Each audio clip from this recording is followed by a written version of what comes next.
सिद्धेभ्यः ॐ नमः सिद्धेभ्यः ॐ नमः सिद्धेभ्यः। नमो अरिहन्ताणं नमो सिद्धाणं नमो आयर्याणं नमो वज्रायाणं नमो लोये सव्यसाहूणम् मोक्षमार्गस्य नेतारम् भेत्तारं कर्मभूभृताम् ज्ञातारं विश्वतत्त्वानां वन्दे तद्गुणलब्धये वन्दे तद्गुणलब्धये वन्दे तद्गुणलब्धये। पंच परमेष्ठी भगवान की जय। द्वादशांग जिनवाणी माता की जय। आचार्य भगवंत श्री उमा स्वामी मुनि महाराज की जय। संत शिरोमणि आचार्य भगवंत एक स्वार श्री विद्यासागर जी महामुनिराज की जय। परम पूज्य गुरुदेव निर्यापक श्रवण मुनि पुंगव श्री सुधा सागर जी महाराज की जय। अभिनवाचार्य श्री समय सागर जी महाराज की जय। मम आराध्य पूज्य गुरुदेव श्री सुधा सागर जी महाराज की जय। अढ़ाई दीपस्थ समस्त महामुनिराजों की जय।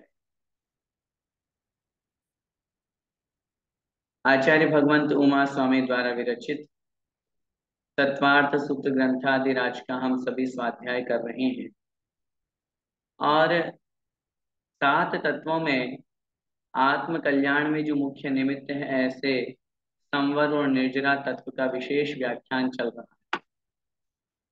जहां पर कर्मों का आश्रव रुक जाता है और संवर हुआ करता है और पूर्व संचित कर्म थोड़े थोड़े करके निर्जरित होते हैं, छूट जाते हैं, उन्हें हम कहते हैं निर्जरा। विशेष रूप से वह कर्मों की निर्जरा तप के माध्यम से हुआ करती है। कल की कक्षा में अपन ने उन्हीं तपों के बारे में विशेष रूप से समझा जहां पर 6 प्रकार के बहिरंग तप और 6 प्रकार के अंतरंग तप हुआ करते हैं। बहिरंग तप हम लोग भी आपस में अपनी शक्ति अनुसार किया करते हैं, जहां पर अपने आप को हम चारों प्रकार के आहार का त्याग करके भूख से कम खाना पूर्णोदर हो गया, पूर्ण रूप से आहार का त्याग करना ये अनशन हो गया। कोई ना कोई आज हम 5 ही हरी लेंगे, 10 ही हरी लेंगे, ये भी हमारा नियम हुआ करता है। हम 2 ही बार मुंह झूठा करेंगे। ये सब जो हमारे साथ में जुड़े हुए नियम हैं ये हमारे बाह्य तप कहलाते हैं। मुनि महाराज तो इनका पालन करके कर्मों की निर्जरा करते ही हैं, लेकिन हम और आप भी सम्यक दर्शन से संयुक्त होने पर ऐसे यदि उपवास आदि क्रियाएं करते हैं तो हमारे भी कर्मों की निर्जरा कही गई। अंतरंग तपों में जहां पर प्रायश्चित, विनय, वैयाव्रत, स्वाध्याय, विसर्ग इनकी अपन ने चर्चा की थी, डिटेल में इनके भेद भी समझे थे। अब जो अंतरंग तप में अंतिम तप है जिसका नाम है ध्यान तप, क्योंकि उसका वर्णन विस्तार से था इसलिए आचार्य महाराज ने वहां उसका कथन नहीं किया। अब यहाँ अंतिम जो अंतरंग तप है ध्यान, उसको परिभाषित करते हुए वह किस स्वरूप वाला है, वह ध्यान किनके होता है और कितने समय के लिए होता है, इन 3 प्रश्नों का उत्तर इस सूत्र में अपन समझेंगे। आइए सूत्र क्रमांक 27 निकाल लीजिए। उत्तम सहननस्यैकाग्र चिंता निरोधो, उत्तम सहननस्यैकाग्र चिंता निरोधो ध्यान मांतर मुहूर्तात्, ध्यान मांतर मुहूर्तात्। उत्तम सहननस्यैकाग्र चिंता निरोधो ध्यान मांतर मुहूर्तात्। संधि विच्छेद करेंगे, पदच्छेद। उत्तम सहननस्य, फिर निकलेगा एकाग्र चिंता निरोध है। एक अग्र चिंता निरोध है। ध्यानम आ अंतर मुहूर्तात्। उत्तम सहननस्य, उत्तम सहनन वाले के। सबसे पहले स्वामी बता रहे हैं यह ध्यान किनके होता है, तो लिख रहे हैं उत्तम सहननस्य, उत्तम सहनन वाले के। हम 6 प्रकार के सहनन पढ़ के आए हैं छठे अध्याय में। नाम कर्म के 93 वेद पढ़े थे ना, उसमें आया था। तो वहां पर 8वें अध्याय में, सॉरी छठे में नहीं, 8वें अध्याय में। तो इस अपेक्षा से जहां 3 प्रकार के उत्तम सहनन होते हैं, उनको उत्तम सहनन की कोटि में 3 ऊपर के सहनन लिए जाते हैं। वज्रोषम नाराज सहनन, वज्र नाराज सहनन और नाराज सहनन। ये 3 सहनन वालों के षष्ठी लग गई। ध्यान किसे कहते हैं, एकाग्र चिंता निरोध है ध्यानम। एक अग्र चिंता निरोध है।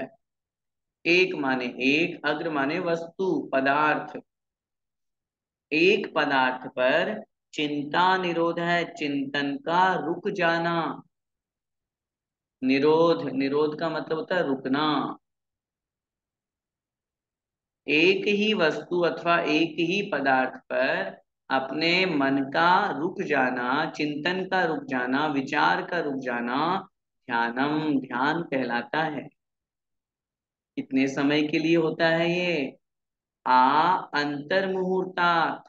आ मतलब तक, पर्यंत, अंतर मुहूर्तात् अंतर मुहूर्त।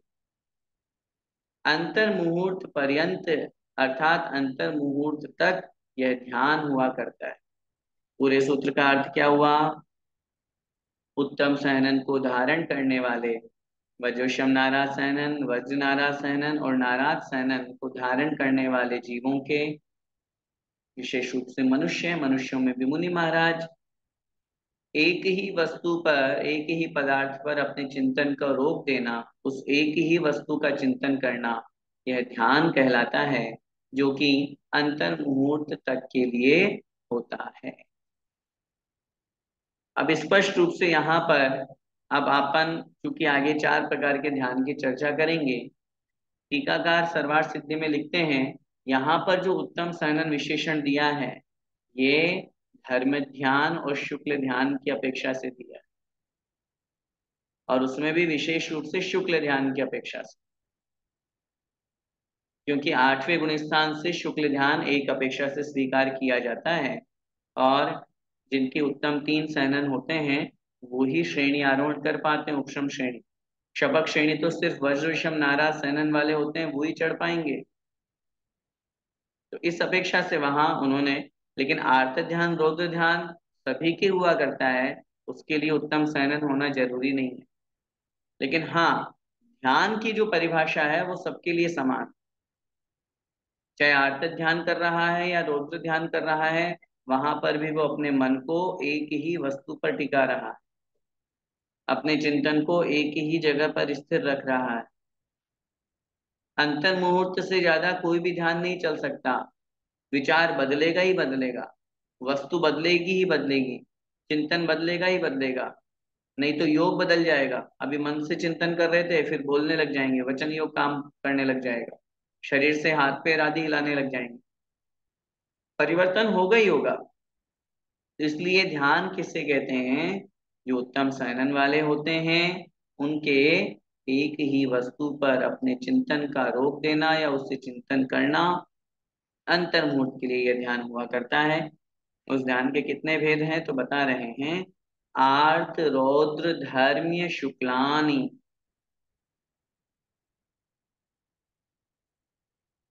आर्त रौद्र धर्म्य शुक्लानि। हाँ देखिए, आर्त रौद्र धर्म्य शुक्लानि। हाँ धर्म्य है, धर्म नहीं। बहुत बार अपन फ्लो फ्लो में धर्म ध्यान बोल देते हैं, धर्म ध्यान नहीं, धर्मीय ध्यान। पहला आर्त, रौद्र, धर्म्य और शुक्ल। ये चार प्रकार के ध्यान हुआ करते हैं। आर्त ध्यान किसे कहते हैं? स्पष्ट रूप से आचार्यों ने कहा, जहां पर दो प्रकार के ध्यान विशेष रूप से अभी अपन आगे पढ़ेंगे, जो संसार के हेतु हैं, आर्त ध्यान और रौद्र ध्यान। दुख में आर्त ध्यान होता है और सुख में रौद्र ध्यान हुआ करता है। जहां पर हमारी चार भेद पढ़ेंगे अभी अपन, कोई वस्तु हमारी दूर चली गई, हमारा नुकसान हो गया और हम बड़े दुखी हो रहे हैं, परेशान हो रहे हैं, तो उसके लिए जो चिंतन किया जाता है, जो विचार किया जाता है, वो आर्त ध्यान हो गया। आरती, आरती शब्द से आर्त बना है, आर्त का मतलब दुख होता है। रौद्र ध्यान, सुख की प्राप्ति होने पर और अधिक आकांक्षा होना, इच्छा होना, सुखानुबंध होना, चिंतन होना बार बार, और उस वस्तु को और अधिक संग्रह करके कैसे रख पाए, ऐसी भावना। जहां पर आत्म कल्याण के चिंतन के साथ जो धर्म के आयतन है उनका विचार किया जाता है, उनका ध्यान किया जाता है, वह धर्मीय ध्यान होता है। और कषाय रहित जीवों के आत्म तत्व में लीन होने पर जो ध्यान हुआ करता है, वह शुक्ल ध्यान कहलाता है। इनकी परिभाषा आगे आचार्य महाराज स्वयं बताएंगे। अब इन चार प्रकार के ध्यान में से कौन से ध्यान की क्या विशेषता है, वो यहाँ बता रहे हैं। देखिए अगला सूत्र।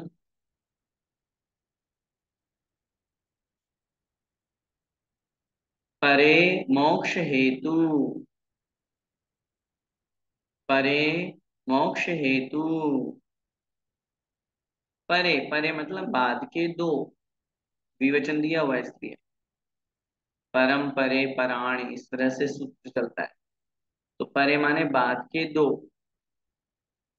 मोक्ष हेतु, ये मोक्ष के हेतु है, मोक्ष में कारण है। बाद के दो का मतलब, चार प्रकार के ध्यान की हमने चर्चा की, आर्त ध्यान, रौद्र ध्यान, धर्म ध्यान और शुक्ल ध्यान। इनमें से बाद के दो मतलब धर्म ध्यान और शुक्ल ध्यान मोक्ष हेतु, मोक्ष के कारण हैं। ये मोक्ष में कारण है।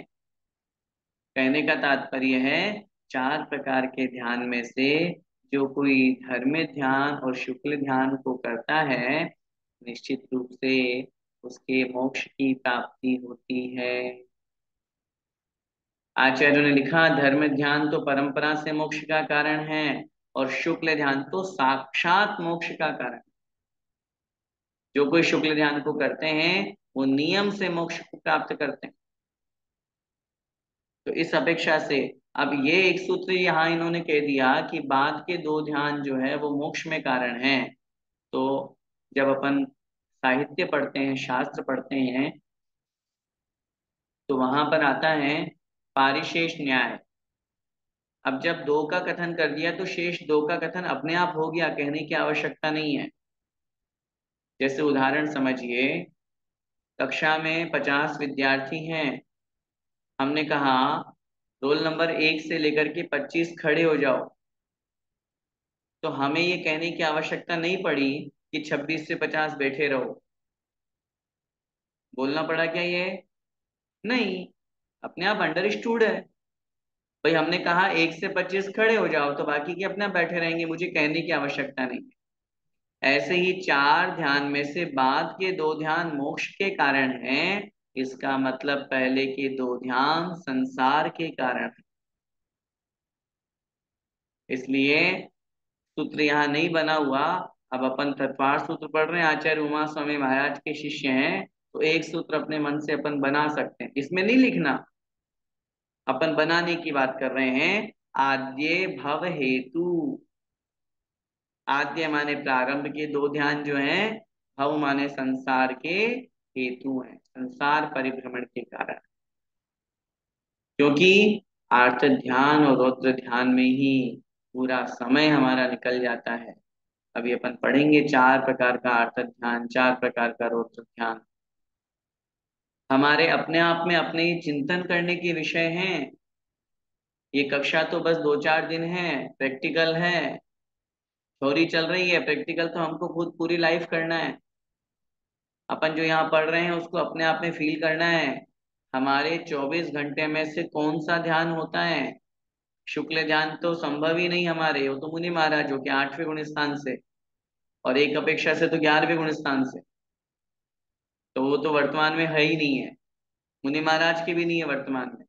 अब तीन बचे, आर्त ध्यान, रौद्र ध्यान और धर्म ध्यान। अभी परिभाषा पढ़ते हैं, समझ में आ जाएगा हमारे कितने समय कौन सा ध्यान हो रहा है। और संसार के हेतु है आर्त ध्यान और रौद्र ध्यान, और मोक्ष के हेतु है धर्म ध्यान। हमें कौन सा ध्यान करना है, ये अपन को ध्यान रखना है। आइए सबसे पहले आर्त ध्यान के 4 भेदों में से सबसे पहला भेद अनिष्ट संयोग आर्त ध्यान को अपन समझते हैं। आर्तमनोज्ञस्य संप्रयोगे तद्विप्रयोगाय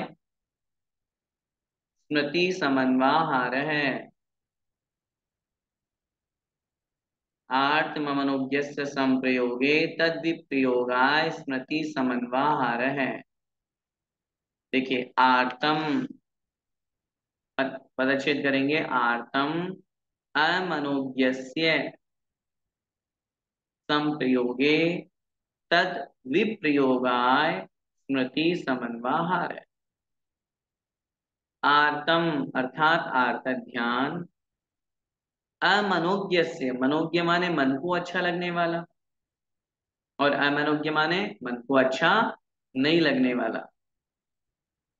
आर्त माने आर्त ध्यान, अमनोज्ञ से जो मन को अच्छा नहीं लगने वाला है, जो हमारे लिए इष्ट नहीं है, अनिष्ट है। संप्रयोगे, उसके मिल जाने पर, संयोग हो जाने पर, समीप आ जाने पर, सानिध्य हो जाने पर, तद विप्रयोगाय, तद माने उसको, विप्रयोगाय दूर करने के लिए, उसका वियोग करने के लिए, उसको हटाने के लिए, उससे दूर जाने के लिए स्मृति समन्वाहार है। स्मृति माने मन से बार बार चिंतन करना, बार बार सोचना, विचार करना, यह कहलाता है पहला अनिष्ट संयोगज आर्त ध्यान। नाम से अर्थ निकालिए, अनिष्ट संयोगज, अनिष्ट मानी जो हमें इष्ट नहीं है, उसका संयोग हो गया। अब बार बार सोच रहे हैं, इसको कैसे दूर करूं, इसको कैसे भेजूं, ये कैसे जाए उठ करके, मैं ऐसा क्या करूं। उदाहरण समझ लीजिए, जैसे हम कहीं पर जा रहे हैं और बगल में आकर के कोई ऐसा व्यक्ति बैठ गया जो हमें पसंद नहीं आ रहा। हो सकता है जैसे वो साथ में कुछ नॉनवेज लेकर के आया हो, उसकी स्मेल आ रही हो, वो खा रहा हो। अब हम बार बार चिंतन कर रहे हैं, बार बार हमारा ध्यान, तो कैसे दूर भगाऊं, इसकी सीट में चेंज कराऊं या मैं उठ के चला जाऊं। ये जो बार बार अनिष्ट का संयोग होने पर जो चिंतन हो रहा है, उसका नाम है अनिष्ट संयोगज आर्त ध्यान। न केवल यात्रा में, जिंदगी में भी कोई व्यक्ति ऐसा जुड़ गया है। हाँ, अब मैं नहीं कहूंगा, आप सब समझदार हैं, किस किस के साथ कौन कौन से संबंध हमारे सब जुड़े हुए हैं। कोई पति पत्नी के आपस में, कोई सास बहू का है, कोई पिता पुत्र का है, कोई गुरु शिष्य का है, कहीं परिवार में है, ननद भौजाई का है, देवरानी जेठानी का है, कहीं पे भी लगा लीजिए। अनिष्ट जो आपको अच्छी नहीं लगती है, अब संयोग हो गया, अब क्या करोगे, अब तो हो गई शादी। अब बार बार सोचो मैं इसको कैसे दूर करूं, कैसे इससे दूर जाऊं, उसके लिए आप बार बार सोच रहे हो। ये कहलाता है अनिष्ट संयोगज आर्त ध्यान। ये तो उदाहरण आ गया इसलिए कह दिया हमने, बल्कि हमेशा अपने रिश्तों की कद्र हमको करनी चाहिए। जिस प्रेम संयोग के साथ में, भाव के साथ में हमारे ये संबंध जुड़े हुए हैं, जैसा हम विचार करेंगे वैसा सामने वाला विचार करे। अक्सर सबको ये लगता है कि मैं ज्यादा अच्छा हूँ, मैं हर चीज में मैं स्मार्ट हूँ, हर चीज में मेरे हाथ में सफाई है, सब लोग मेरी प्रशंसा करते हैं। सामने वाला भी व्यक्ति है, उसके अंदर भी गुण है, उनको भी अपन को पहचानने की आवश्यकता है, अहंकार करने की आवश्यकता नहीं। तो कहने का तात्पर्य ये कहलाता है अनिष्ट संयोगज आर्त ध्यान। हमें इससे बचना चाहिए। न केवल व्यक्ति अपितु कोई वस्तु भी हो। अब बताइए, आपने जहां पर आपने घर बनाया वहीं बगल में कोई ऐसी वस्तु या ऐसा कोई मकान है या ऐसा कोई खंडहर है या ऐसी कोई वहां पे हिंसा आदि के कार्य हो रहे हैं, हमें उससे भी द्वेष हो जाता है। हाँ, वो दूर कैसे जाए। किसी दीनहीन गरीब को देखा जिसके शरीर में फोड़े फुंसियां हो रही है, आवाज निकल रही है, कोई बहुत ज्यादा एक्सीडेंटल है केस, ऐसी स्थिति में हमें उससे दूर करने का परिणाम आता है, वह कहलाता है अनिष्ट संयोगज आर्त। दूसरे नंबर पे है इष्ट वियोगज आर्त ध्यान। विपरीतम मनोज्ञस्य। बोलिए। विपरीतम मनोज्ञस्य। देखिए, विपरीतम अर्थात विपरीत। इसमें विपरीत मनोज्ञस्य अर्थात मनोज्ञ के। मनोज्ञ माने मन को अच्छा लगने वाला। जो मन को अच्छा लगने वाला है उसके प्रति विपरीत लगा लो। कैसे लगा लो। ऊपर अमनोज्ञ से था, अमनोज्ञ के संप्रयोग हो जाने पर उसे दूर करने के लिए जो चिंतन किया जाता है। अब उल्टा कर लो। मनोज्ञ माने मन को अच्छे लगने वाले वस्तु या व्यक्ति के दूर हो जाने पर उसे वापस निकट में कैसे लेके आए, वह वस्तु मुझे वापस कैसे प्राप्त हो, इसके लिए जो चिंतन किया जाता है उसका नाम है इष्ट वियोगज आर्त ध्यान। इष्ट कोई भी हो सकता है, कोई व्यक्ति भी इष्ट हो सकता है, कोई वस्तु भी इष्ट हो सकती है। परिवार में हमारे को बड़े बुजुर्ग थे, बड़े हमें इष्ट थे, अच्छे थे, दादाजी थे, अब वो चल बसे, उनका मरण हो गया, आयु समाप्त हो गई। अब हम बार बार चिंतन कर रहे हैं, वो चले गए, दुखी हो रहे हैं, परेशान हो रहे हैं, इष्ट वियोग हो जाने पर बड़े संक्लेश परिणाम हो रहे हैं। ये कहलाता है इष्ट वियोगज आर्त। इष्ट के वियोग हो जाने पर कोई वस्तु आपको बहुत अच्छी लगती थी, अब उस वस्तु का नुकसान हो गया, टूट गई। मोबाइल, अब मोबाइल गिर गया हाथ से। अब किसी और के हाथ से गिरता, किसी और की गलती होती, तब तो तुम ही दो भाई, तुमने किया मेरा नुकसान। और खुद के हाथ से गिर गया तो किससे मांगोगे। अब उस स्थिति में दुखी हो रहे हैं, परेशान हो रहे हैं, अरे यार मेरा मोबाइल इतने रुपए का था, आईफोन था, फलाना था, ढींचा था, एप्पल का था, वो था। ये सब बार बार जो चिंतन चल रहा है उस इष्ट के वियोग हो जाने पर उसे वापस प्राप्त करने के लिए, ये कहलाता है इष्ट वियोगज आर्त ध्यान। तीसरे नंबर पे है वेदना आर्त ध्यान। वेदनायाश्च। वेदनायाः च, च माने और, इसी प्रकार वेदनायाः वेदना होने पर बार बार उस वेदना की ओर चिंतन जाना, ये कहलाता है वेदना अर्थ ध्यान। पीड़ा चिंतन। अब शरीर में कोई फोड़ा फुंसी हो गया, अब बार बार ध्यान वही जा रहा है। कैसे जा रहा है। जैसे मुंह में से कोई दांत हिलता है तो बार बार जीभ वही जाती है, और वो दांत निकल जाता है तो भी वो जीभ बार बार वही जाके। ऐसे ही हमारे शरीर में कोई रोग हो गया, थोड़ा फुंसी हो गई, बार बार उसी की तरफ ध्यान जा रहा है। अरे भाई, अब हो गया जो हो गया, असाता वेदनी का उदय था, अब तो जब मिटना है, अपन अपना पुरुषार्थ कर रहे हैं, मिटेगा तब। बार बार सोचने से, बार बार चिंतन करने से, बार बार उसे देखने से क्या जल्दी ठीक हो जाएगा है। लोग व्यवहार में तो कहते भी हैं कि भैया ज्यादा देखो मत, और नहीं दुखे, और दुखेगा ज्यादा। क्यों देखना, क्यों उसकी तरफ हमारा ध्यान जा रहा है। हर चीज में लगाइए। किसी इष्ट का वियोग हो गया तो क्या हमारे दुखी होने पर, रोने पर, इस तरह से आर्त ध्यान करने पर वो वस्तु लौट करके आ जाएगी। आना होगा वस्तु का तो आ जाएगी, अगर हमारी है तो। और अगर हमारी नहीं है तो हम कितना भी प्रयास कर लें, लौट के आने वाली। इसलिए इसी तरह वेदना, पीड़ा का चिंतन, ठीक है पीड़ा है, शरीर में दुख है, किसी तरह का कष्ट है, उसे निवारण का उपाय करें। लेकिन बार बार उस पीड़ा की तरफ, वेदना की तरफ अगर ध्यान जा रहा है तो वह हमारे लिए आर्तक ध्यान बन जाता है। अंतिम है निदानम च। निदानम च, च माने और, निदानम, निदान भी आर्तक ध्यान है। अब सोचिए, निदान का मतलब होता है आगामी भोगों की वांछा करना, आगामी भोगों की इच्छा करना। अब स्वयं विचार कीजिए, जहां पर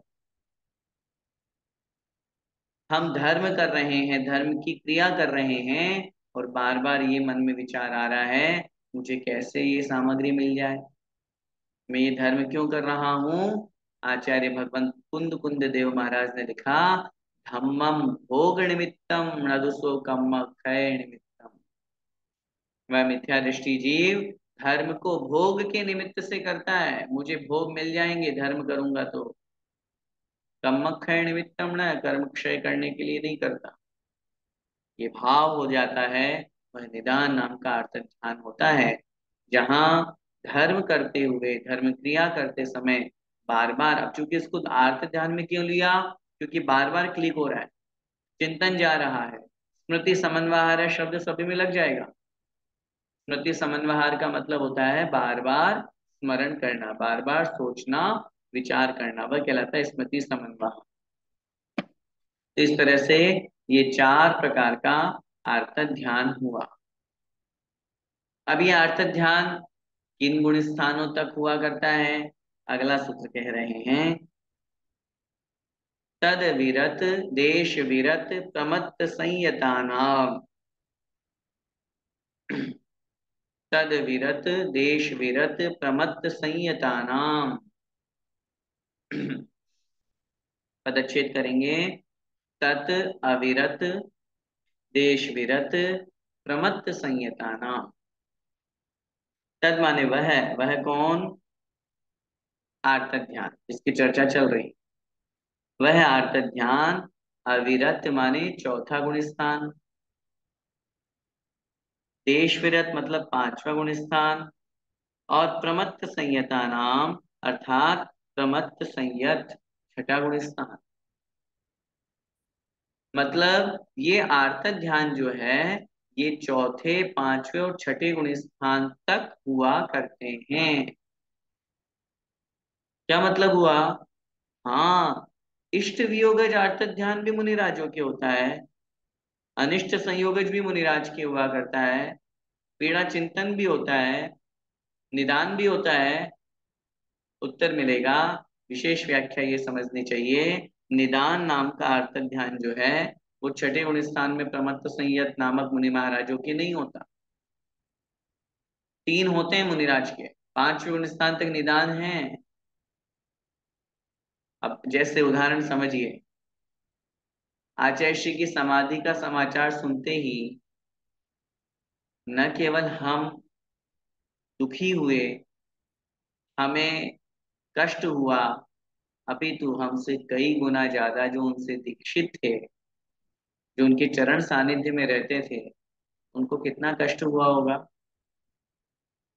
और अपने गुरु हमारे लिए इष्ट हैं, उन इष्ट का वियोग हो गया, दूर चले गए, उनका बार बार चिंतन कर रहे हैं, भगवान कैसे मुझे प्राप्त हो, कैसे वापस मिल जाए। ये मुनिराज के भी होता है। इस अपेक्षा से मुनिराज के भी ये आर्त ध्यान छठे गुण स्थान में कहा गया है। बस निदान नाम का नहीं होता, क्योंकि निदानम करते ही अपन पहले पढ़ के आए, निशल्यो व्रति, व्रति जो होते हैं वो शल्य से रहित होते हैं, और शल्य तीन प्रकार की होती है, माया, मिथ्या, निदान। तो छठे गुण स्थान में निदान नहीं है, बाकी पांचवें गुण स्थान तक ये चारों प्रकार के आर्त ध्यान हुआ करते हैं। आगे, अब आर्त ध्यान के बाद रौद्र ध्यान का वर्णन प्रारंभ कर रहे हैं, आइए देखते हैं। हिंसा नृतस्तेय विषय संरक्षणेभ्यो, हिंसा नृतस्तेय विषय संरक्षणेभ्यो रौद्रमविरत देश विरतयोः, रौद्रमविरत देश विरतयोः। हिंसा नृतस्तेय विषय संरक्षणेभ्यो रौद्रमविरत देश विरतयोः। देखिए, हिंसा, अनृत, ते, विषय संरक्षणेभ्य है। रौद्र ध्यान की बात चल रही है। और रौद्र ध्यान जो होता है वो कैसे होता है? हिंसा करके और ज्यादा खुश होना, सुखी होना। किसी ने किसी को मारा, और मार करके अरे मर जा, आ गया आज तो मैंने क्या उसको पिटाई लगाई है। एक तो मारने में हिंसा का दोष, और दूसरा और आनंद मना रहे हो, इसे कहते हैं हिंसा आनंद रौद्र। आजकल हम देखते हैं बहुत स्थानों पर ऐसे रैकेट लग गए हैं मच्छरों को मारने वाले। कभी कभी सोचते हैं क्या ये समय आ गया है, कौन इनको समझाए। ऐसे रैकेट्स, ऐसे वो लाइट्स के आते हैं ना, जैसे मच्छर उसके पास में आता है और उसका स्पर्श करते ही फट की आवाज आती है और वो मरण को प्राप्त हो जाता है। बड़े बड़े शोरूम में, होटल्स में, सब जगह रहता है।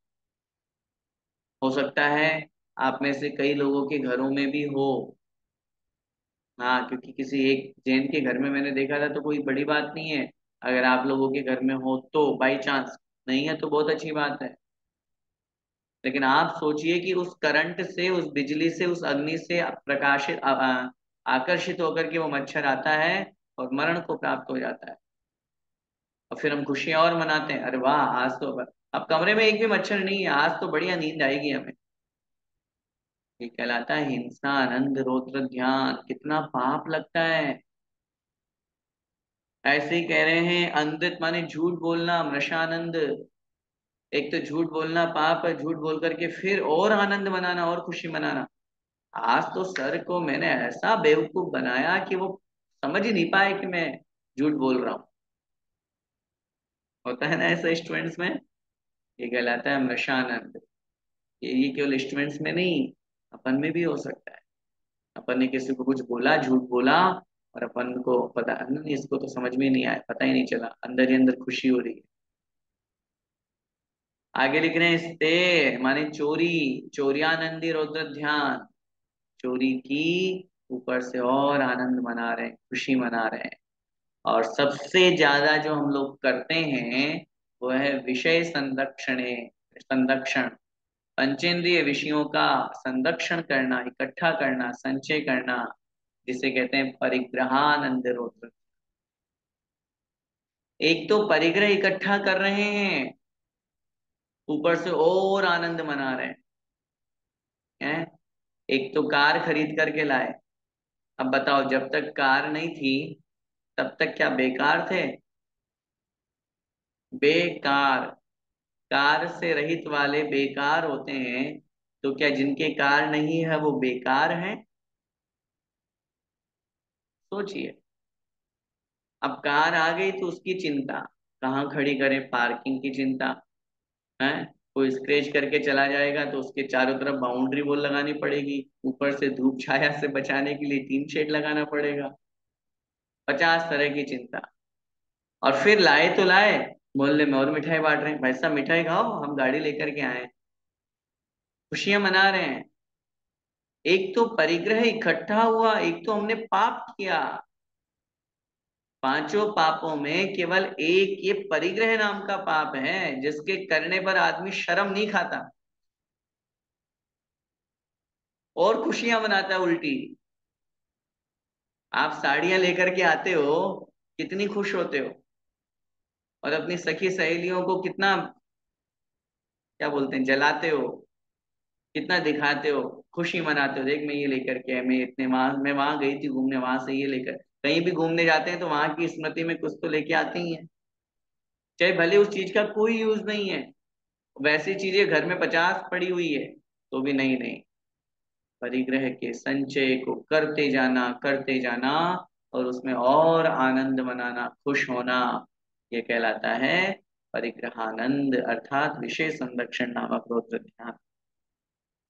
किनके होता है, कहाँ तक होता है? अविरत देश विरतयो हो। अविरत और देश विरत में, अर्थात चौथे और पांचवें गुण स्थान तक यह रौद्र ध्यान हुआ करता है। क्योंकि मुनि महाराज के तो पांचों पापों का पूर्ण रूप से त्याग होता है, इसलिए उनके तो रौद्र ध्यान होने का सवाल नहीं है। पंचम स्थान तक यह रौद्र ध्यान कहा गया है। अब रौद्र ध्यान के बाद में चर्चा है शुक्ल ध्यान की। आइए देखिए। आज्ञापाय विपाक संस्थान विचयाय धर्म्यम। आज्ञापाय विपाक संस्थान विचयाय धर्म्यम। देखिए, संधि विच्छेद करेंगे। पदच्छेद आज्ञा, अपाय, विपाक, संस्थान, विचय। विचय शब्द चारों में लग जाएगा। आज्ञा विचय, अपाय विचय, विपाक विचय और संस्थान विचय। विचय का मतलब होता है चिंतन। विचय का मतलब सोच विचार। अब सब पे चारों पे धर्म ध्यान के चार वेद हैं। आज्ञा पाय, विपाक आज्ञा विचय, अपाय विचय, विपाक विचय और संस्थान विचय। सबसे पहला है आज्ञा विचय। जिनेन्द्र भगवान के द्वारा उपदेशित धर्म है, यही जिनेन्द्र देव की आज्ञा है, ऐसा जिनाज्ञा मान करके आगम पर पूर्ण श्रद्धान और विश्वास करना और उसी का चिंतन करना, ये कहलाता है आज्ञा विचय धर्म ज्ञान। न केवल उसका चिंतन अपितु उसके माध्यम से सबका चिंतन करना। उसके माध्यम से इस तरह का चिंतन हमारा हो कि नहीं, जिनेन्द्र भगवान ने जो आज्ञा दी है वो हमें स्वीकार है लोक व्यवहार के लिए। ये वस्तु ऐसी है तो इसी रूप में क्यों, जिनाज्ञा है। ये कहलाता है आज्ञा विचय धर्म। दूसरा है अपाय विचय। अपाय का मतलब होता है दुख। संसारी जीवों को के दुखों को देख करके उन्हें दूर करने का जो मन में बार बार चिंतन आता है। सोचिए कितना बड़ा धर्म ध्यान है ये। गायों की पीड़ा को देख करके आचार्य भगवंत ने जो गौशाला खुलवाने का जो एक बहुत बड़ा नया उपक्रम शुरू किया। आज सोचिए पूरे भारत देश में लाखों गायें, जहां हजारों गौशालाएं चल रही है, उनमें लाखों गायें मरने से बच रही है, कटने से बच रही है। अगर पूज्य आचार्य भगवंत का ये चिंतन नहीं जाता तो सोचिए आज क्या होता हमारे देश का। कितने कत्ल खाने आज खुल जाते, कितनी गायों को आज मार दिया जाता। आज जो हमें ये हम कहते हैं ना, पुरानी प्रजातियां लुप्त होती जा रही है, जैसे डायनासोर देखने को नहीं मिलता, ऐसे ही गाय भी देखने को नहीं मिलती। ये अपाय विचय धर्म ध्यान कहलाता है। ये ऐसा मत समझिएगा कि उन्होंने कोई स्वार्थ के लिए किया या किसी के लिए किया। ये धर्म ध्यान है। दूसरों की पीड़ा देख करके यदि स्वयं के अंदर मानवता है तो हमें भी दुख हो ही जाएगा। आचार्य श्री ने तो इस पे बहुत सुंदर हाइकू भी लिखा है, जिसका भाव है दूर पर पीड़ा को देख, दूसरों की पीड़ा को देख करके यदि हमारी आंखों में आंसू नहीं आए तो हमने पर पीड़ा देखी ही नहीं। सामने वाले के दुखों को सुन करके, देख करके, कष्टों को देख करके हमारे अंदर ये भाव आना चाहिए, मैं इसके दुख को कैसे दूर करूं। और उसके दुख को दूर करने के लिए जो बार बार चिंतन किया जा रहा है, सोचा जा रहा है, उसका नाम है अपाय विचय धर्म। तीसरे नंबर पे है विपाक विचय धर्म ध्यान। विपाक का मतलब होता है कर्म के फल देने की शक्ति।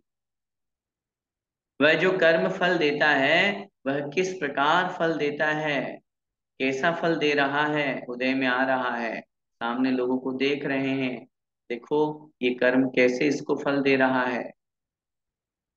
कोई गरीब दीनहीन दिखे, कोई रोगी फोड़ा फुंसी वाला दिखे, शरीर का कोई अंग कटा हुआ है, उसको देख करके घृणा नहीं करना, बल्कि विपाक विजय धर्म ध्यान करना। देखो इसने पिछले जन्म में कुछ गलत काम किया होगा, हाथों से गलत काम किया तो इस जन्म में इसको हाथ ही नहीं दिया। इसने जरूर पिछले जन्म में आंखों से बुरा देखा होगा, गलत चीजें देखी होंगी, गंदी चीजें देखी होंगी, इसलिए इस जन्म में इसको आंखें ही नहीं दी। मनुष्य तो बना दिया लेकिन आंखों में दृष्टि नहीं दी। इस तरह कर्म के फल का चिंतन करना विपाक विचय धर्म ध्यान। और चौथे नंबर पे है संस्थान विचय धर्म ध्यान। संस्थान का मतलब होता है आकार, आकृति। लोक के आकार का, लोक की आकृति का चिंतन करना। कैसे ये 14 राजू ऊंचा लोक है, जिसमें अधोलोक, मध्यलोक और ऊर्ध्वलोक है।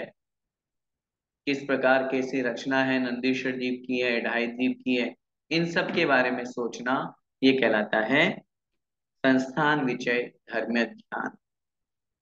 इस प्रकार ये 4 प्रकार का धर्म ध्यान होता है।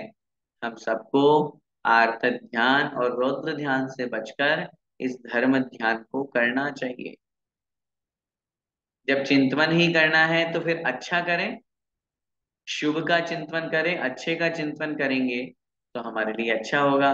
और यदि हम बार बार गलत सोचेंगे, गलत विचार करेंगे, अभी जैसा मैंने बताया, अब तीनों ध्यान अपन ने पढ़े, अब बताओ 24 घंटे में आर्त ध्यान, रौद्र ध्यान और धर्म ध्यान में कौन सा ध्यान ज्यादा होता है?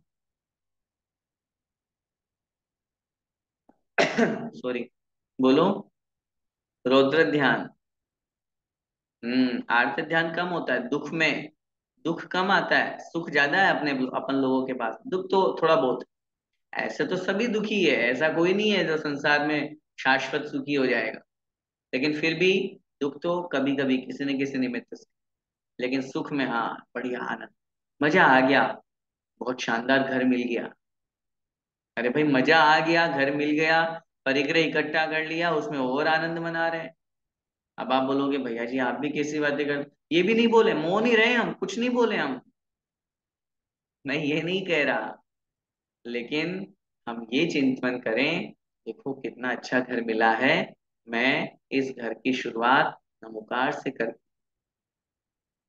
मैं इस घर में हर महीने पाठ करवाऊंगा, मैं इस घर की शुद्धि हवन आदि करके गृह प्रवेश करूंगा, मैं इस घर पे रहते हुए मुनि महाराजों को आहार के लिए पड़गाहन करूंगा, इसलिए मुझे घर मिला है। अब देखना, मैं फिर कह रहा हूँ, चिंतन बदल गया। घर वो का वही है। पहले तो घर में हम भोगो भोग कर रहे थे, भोग मिलाता है, मजा शानदार, क्या क्या व्यू है, आ अभी तो ये, अब ये चला जाएगा आपका रुद्र ध्यान में। और हम अगर ये चिंतन करें, घर बहुत अच्छा है, लेकिन अपन मुनि महाराज जब आएंगे, चतुर्विद संघ आएगा, भैया जी आएंगे, कोई भी आएंगे, हम जरूर घर बुलाएंगे, उनका आहार करवाएंगे, उनका भोजन करवाएंगे, अतिथि संविभाग का पालन करेंगे। ये धर्म के बारे में सोचना, धर्म से जुड़कर के उस कार्य को करना, ये हमारे लिए आत्म कल्याण का निमित्त बन जाता है। हर चीज में ऐसा लगाइए, विवाह तो करना ही नहीं था, लेकिन क्यों किया? मन में था सौधर्म इंद्राणी बनूंगा, मन में था भगवान के माता पिता बनेंगे, अब अकेले कैसे बनोगे, इसलिए विवाह किया। अब विवाह करके भोगो भोग में नहीं फंसना, अपने कुल क्रम की वृद्धि करके अपने लक्ष्य को प्राप्त करना, यही हमारा लक्ष्य है। हर चीज में गाड़ी क्यों लेकर के आए? घूमने फिरने के लिए नहीं, नहीं, अरे तीर्थ यात्रा करेंगे, परिवार के साथ में बैठ करके जाएंगे, आसपास तीर्थों पे जाएंगे और बढ़िया वंदना करेंगे, इसलिए गाड़ी लेकर के आए। हर वस्तु को धर्म से जोड़ देंगे तो वही हमारा ध्यान धर्म ध्यान बन जाएगा। अन्यथा आर्त ध्यान और रौद्र ध्यान तो चल ही रहा है। शुक्ल ध्यान का वर्णन आगे कर रहे हैं। शुक्ले चाद्ये पूर्व विदः, शुक्ले चाद्ये पूर्व विदः। देखिए, शुक्ले च आद्ये, शुक्ल माने शुक्ल ध्यान, यहाँ भी द्विवचन दिया हुआ है। च माने और, आद्य माने आदि के, प्रारंभ के, आदि के मतलब प्रारंभ के दो शुक्ल ध्यान, और च माने धर्म ध्यान। जैसे क्या लगाना, पूर्व सूत्र में जो धर्म ध्यान की हमने चर्चा की, शुक्ले आद्य, आद्य माने आदि के प्रारंभ के दो शुक्ल ध्यान, और च माने धर्म ध्यान पूर्व विद है, पूर्व विदों के होते हैं। पूर्व विद का मतलब पूर्व को जानने वाले। 11 अंग और 14 पूर्व होते हैं ना, तो जो 14 पूर्वों के ज्ञाता मतलब शुद्ध केवलियों के होते हैं। 4 प्रकार के शुक्ल ध्यान में से प्रारंभ के 2 शुक्ल ध्यान और धर्म ध्यान पूर्व वेदों के अर्थात शुद्ध केवलियों के हुआ करते हैं, शुद्ध ज्ञानियों के, शुद्ध केवलियों के होते हैं। और बाद के 2 शुक्ल ध्यान किनके होते हैं? परे केवलिन है। बोलिए, परे केवलिन है। परे अर्थात बाद के 2, परम पर वही परे माने बाद वाला, और द्विवचन दिया हुआ है। पहले वाले में आद्य दे दिया मतलब प्रारंभ के 2, और परे माने बाद के 2। अभी अपन शुक्ल ध्यान के 4 वेद पढ़ेंगे। पृथक्त्व वितर्क विचार, एकत्व वितर्क विचार, सूक्ष्म क्रिया प्रतिपाति और विपरीत क्रिया निवृत्ति। इन 4 शुक्ल ध्यान में से प्रारंभ के 2 शुक्ल ध्यान तो शुद्ध ज्ञानियों के, शुद्ध केवलियों के होते हैं, और परे माने बाद के 2 शुक्ल ध्यान सूक्ष्म क्रिया प्रतिपाति और विपरीत क्रिया निवृत्ति केवलिन है, अर्थात केवली भगवान के हुआ करते हैं। अर्थात 13वें गुण स्थान में तीसरा शुक्ल ध्यान और 14वें गुण स्थान में चौथा शुक्ल ध्यान हुआ करता है। जब आगे के 2 ध्यान की, शुक्ल ध्यान की गुणस्थान की अपेक्षा चर्चा करते हैं, तो वहां 2 अपेक्षा से कथन आचार्यों ने किया। एक अपेक्षा में 8वें गुण स्थान से 11वें गुण स्थान तक पहला शुक्ल ध्यान, और 12वें गुण स्थान में दूसरा शुक्ल ध्यान, और 13वें में तीसरा, और 14वें में चौथा। दूसरी अपेक्षा से बात करते हैं तो 10वें गुण स्थान तक जिन वीरसेन आचार्य आदि महाराजों ने 10वें गुण स्थान तक धर्म ध्यान माना है, उनकी दृष्टि से 11वें में भी दोनों शुक्ल ध्यान, 12वें में भी दोनों शुक्ल ध्यान, 13वें में तीसरा, 14वें में चौथा। मतलब तीसरे और चौथे शुक्ल ध्यान में तो कोई मतांतर नहीं है, अन्य मत नहीं है, एक ही नियम है। लेकिन प्रारंभ के 2 शुक्ल ध्यान में 2 तरह की व्याख्या है। वो व्याख्या अपन को इस अपेक्षा से समझनी चाहिए। प्रारंभ के 2 एक साथ 11वें में क्यों कह दिए? इसलिए कह दिए क्योंकि जहां पर आचार्यों ने 8 से 10 तक पहला और 11वें में दूसरा इसलिए माना क्योंकि सूक्ष्म क्रिया अप्रतिपाती शब्द वहां लिखा हुआ है, और अप्रतिपाती का मतलब होता है होकर के नहीं छूटना, और प्रतिपाती का मतलब होता है छूट जाना। तो अप्रतिपाती विशेषण ये बता रहा है कि प्रारंभ के 2 शुक्ल ध्यान होकर के छूट भी सकते हैं। तो छूटेंगे किनके?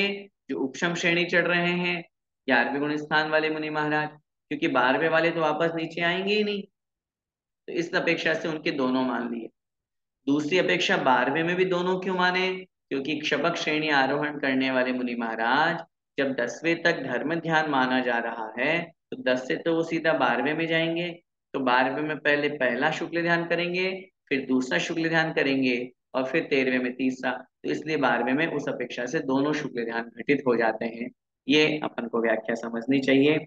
आज की कक्षा का अपन अंतिम सूत्र पढ़ते हैं, जहाँ 4 प्रकार के शुक्ल ध्यानों का नाम कथन किया जा रहा है। इनकी परिभाषा, इसके आगे के जो विशेषण दिए हुए हैं उनसे अपन समझेंगे तो और डिटेल में अपन को समझ में आ जाएगी। पृथक त्वैकत्व वितर्क, सूक्ष्म क्रिया प्रतिपाति, व्युपरत क्रिया निवर्तिनी। पृथक त्वैकत्व वितर्क, सूक्ष्म क्रिया प्रतिपाति, विपरीत क्रिया निवर्तिनी। पहले पदच्छेद कर लेंगे। पृथक्त्व, एकत्व, वितर्क। वितर्क शब्द दोनों में लगेगा। पृथक्त्व वितर्क, एकत्व वितर्क, 2 हो गए। पृथक्त्व वितर्क, एकत्व वितर्क। तीसरे नंबर पे सूक्ष्म क्रिया प्रतिपाति, और चौथा है विपरीत क्रिया निवर्ती। पृथक्त्व वितर्क, वितर्क का मतलब होता है शुद्ध, आगे कहेंगे वितर्क है श्रुतम। वितर्क का अर्थ शुद्ध होता है, और पृथक माने पृथक पृथक, भिन्न भिन्न पना।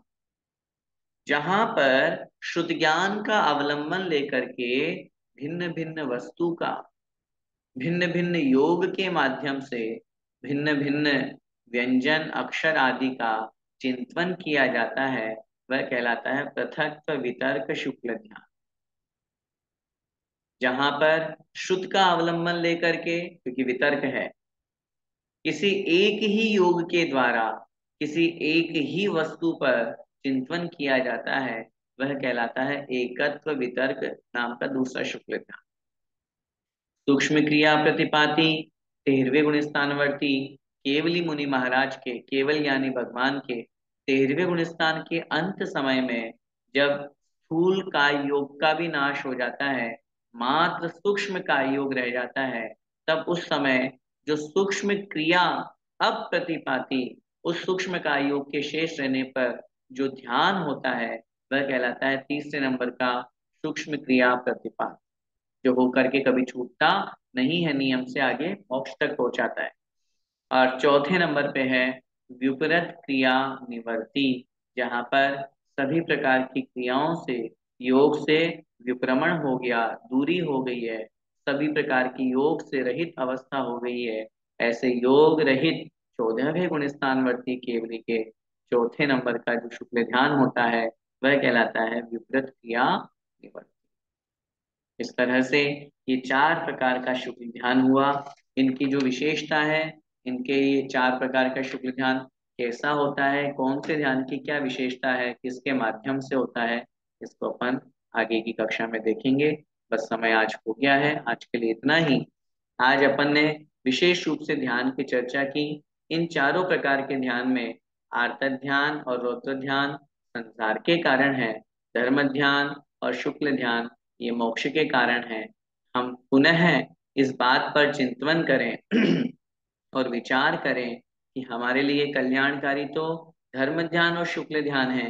वर्तमान में शुक्ल ध्यान नहीं हो सकता, तो जितना हो सके हम धर्म ध्यान करने का प्रयास करें। ये कक्षा अपन पढ़ रहे हैं, ये भी धर्म ध्यान का निमित्त है। कम से कम इतने समय तक तो हम आर्त ध्यान रौद्र ध्यान से बच जाएंगे। नहीं तो अगर घर पे बैठे रहेंगे, मोबाइल चलाएंगे, इंस्टा चलाएंगे, एफबी चलाएंगे, व्हाट्सएप चलाएंगे, टीवी देखेंगे, इधर उधर घूमने जाएंगे, संसार के काम करेंगे जो हमारे लिए पाप बंध के कारण है, संसार वृद्धि के कारण है। हम सब अपने जीवन को बहुत सुंदर और बहुत अच्छा बनाएं, आर्त ध्यान और रौद्र ध्यान से बचने का प्रयास करें। इसी मंगलमय भावना के साथ बोले द्वादशांग में जिनवाणी माता की जय।